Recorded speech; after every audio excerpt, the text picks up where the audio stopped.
Question है missing number का। यहाँ पर हमें पता लगाना है कि प्रश्नवाचक चिन्ह के स्थान पर कौन सी संख्या आएगी। तो आइए सबसे पहले हम यहाँ पर पैटर्न को समझते हैं, क्योंकि बिना पैटर्न को समझे हम ये नहीं पता लगा पाएंगे कि यहाँ पर प्रश्नवाचक चिन्ह के स्थान पर कौन सी संख्या आएगी। तो यहाँ पर आप देखिए कि यहाँ पर जो पहला कॉलम है ना, उसमें 3 संख्याएं हैं। कौन कौन सी? पहली संख्या 6 है, दूसरी संख्या 18 है और तीसरी संख्या यहाँ पर 15 है।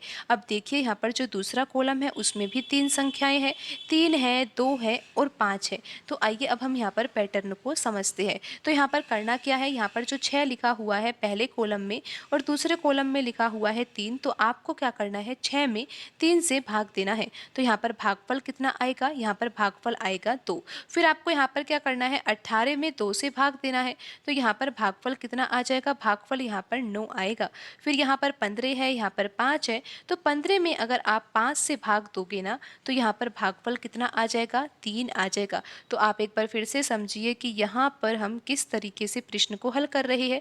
यहाँ पर पहले कॉलम में लिखी हुई संख्या 6 है और दूसरे कॉलम में लिखी हुई संख्या 3 है, तो हम 6 में 3 से भाग दे रहे हैं। तो यहाँ पर भागफल कितना आ रहा है, 2 आ रहा है। फिर आगे देखिए, यहाँ पर 18 है, यहाँ पर 2 है, तो 18 में अगर 2 से भाग दिया जाता है तो भागफल 9 आ जाता है। फिर यहाँ पर 15 है और यहाँ पर लिखा हुआ है 5, तो 15 में अगर 5 से भाग दिया जाए तो यहाँ पर भागफल कितना आ जाएगा, 3 आ जाएगा। तो अब आप यहाँ पर आगे भी पैटर्न को समझिए, क्योंकि अभी तो प्रश्न हल हुआ ही नहीं।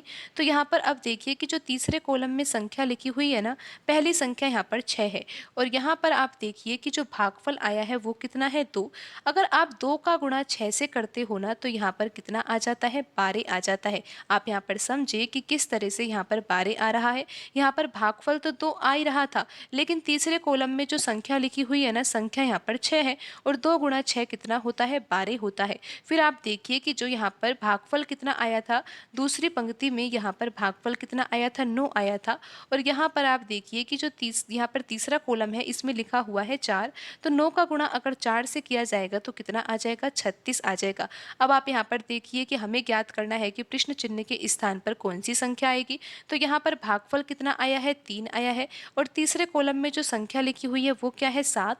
तो हमें 3 का गुणा 7 से करना है और 3 गुणा 7 क्या होगा, 21 होगा। और यहाँ पर प्रश्न चिन्ह के स्थान पर कौन सी संख्या आएगी, संख्या यहाँ पर 21 आएगी। आप एक बार फिर से समझिए कि 21 कैसे आएगा।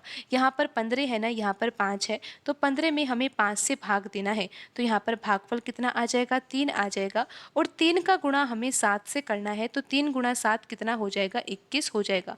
आप यहाँ पर भी देख सकते हो कि पैटर्न तो यही लग रहा है। 18 में अगर 2 से भाग दिया जाएगा तो यहाँ पर कितना आ जाएगा, 9 आ जाएगा और फिर 9 का गुणा किससे किया जाएगा, यहाँ पर ये जो संख्या 4 लिखी हुई है ना, तो 9 का गुणा 4 से करने पर 36 आ जाएगा।